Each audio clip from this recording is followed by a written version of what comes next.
I just realized something. For whatever reason, Tokyo Ghoul fan artists are now doing Kimetsu no Yaiba. Also, I realized both series are blessed by Togashi. Also, I realized the protagonists for both series are voiced by the same voice actor. Huh. I don't know about you, but that's pretty damn awesome.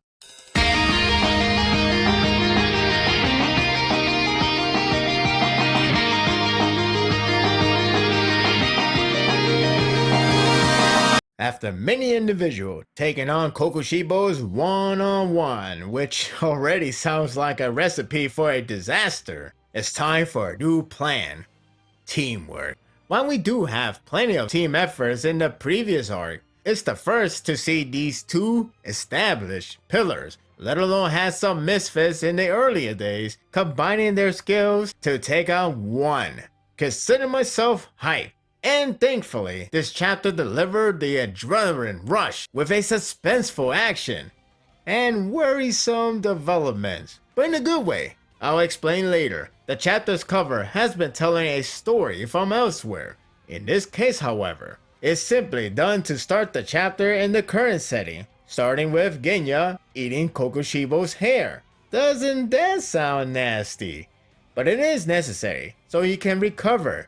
Do whatever it takes to get back. Logically, this would work for a demon, even if it's from the same kind. Pretty much cannibalism. But there's also other perks. It's an interesting, yet very concerning development.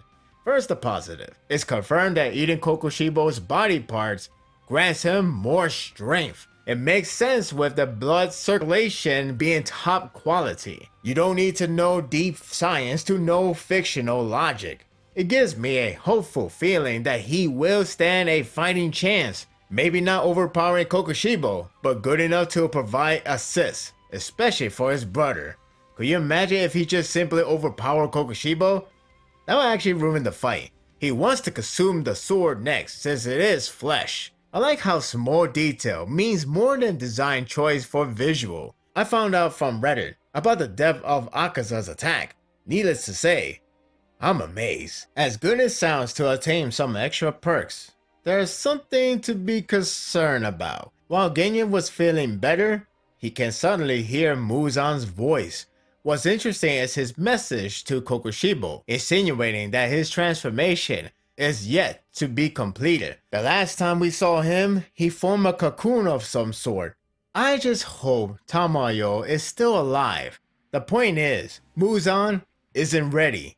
So there's some hope for the pillars, as long as many aren't heavily injured or dead. On one hand, hearing his voice could be helpful for pillars. Genya could pass the message down whenever Muzan says something.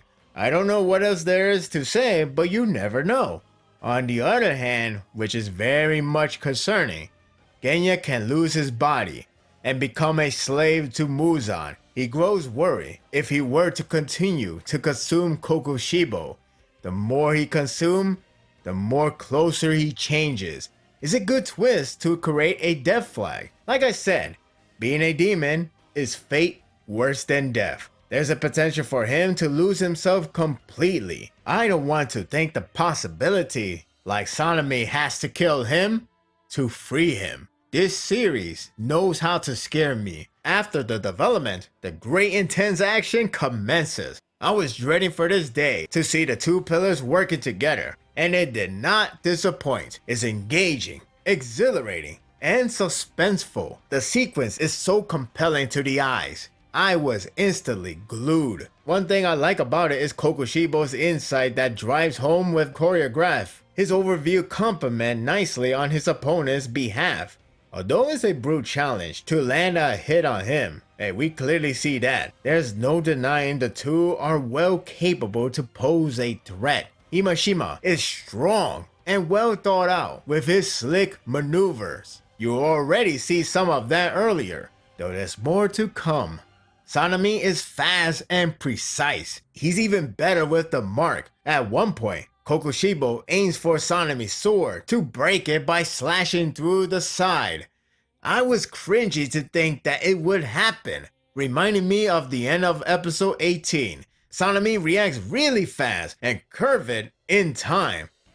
That was close, but impressive. What helps out Kokushibo's insight is how his words gel very well with the sequence. Rather than a pause for them to recollect, his train of thoughts goes on without disturbing or distracting the action. It keeps the fans on the edge. The one part that shocked me, besides the ending, is the first ever body damage. That's right, the first ever body damage. Finally!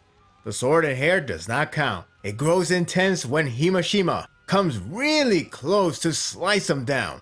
As close it was, he cuts his ear off. Praise the sun, this calls for a celebration. Seriously though, it took forever for him to take a real damage. You may say, well, it's just a ear, it's no big deal. What do you mean? It is a big deal. Kokushibo can get hurt. The sequence even made it tense as hell just for an ear cut. That's rewarding. Speaking of rewarding, the action draws crazier up to the point Himashima and Sanemi cooperate and unleash their respective breathing technique in a badass double page spread. It's unnerving because of the ear cut. Now, how in the world an ear cut can leave you unnerving? Well, here's the thing. That cut led me to believe Kokushibo is about to receive serious damages. If he can get harmed, then the combined attack can actually connect. It created a great suspense on whether they finally have the upper hand or Kokushibo once again dodges. Turn the next page and surprise, surprise, only his kimono was damaged. Ah, damn it, I couldn't snap my finger any louder. So damn close, damn it. The two don't stop fighting until the very next part happens. I am reminded how this series isn't polite to fans and their hopeful dream. Which brings us the chilling cliffhanger. Out of nowhere, the two receive cuts across the body. As pretty damn cool that double page spread was, the impact is less on greatness, more on fearful. After all their hard work, Kokushibo now rips his kimono off, and his sword evolved into a demonic sword. 3 double page spreads, and the last one is my favorite. It's freaky as hell, but sick in a good way. That being said, holy crap, what the hell? I have to admit, his line about infant was pretty badass for a villain. The compliment days has ended. It's time to die. What a gripping chapter that was. The development with Genya was interesting in many ways. Every single one has a death flag up in the air. I hope they're fake. The action was great with slick teamwork. Plenty of impactful panels with close calls and suspenseful end results. Sadly, it ended on a chilling cliffhanger with Kokushibo, done with pure swordsmanship and mixing in with demonic power.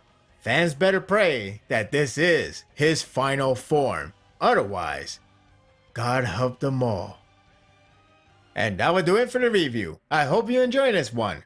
I do believe Genya is going to show up in the next chapter. Also, he's going to eat that ear, because now that's cut off, that's one more power source for him. It is still worrisome that he may lose his body to Muzan. The amount of death flags is insane in this fight. Who do you think is going to die? Share your thoughts in the comment section. If you like this and want more of this, subscribe to my channel and my world will be yours to stay. Until next time, take care.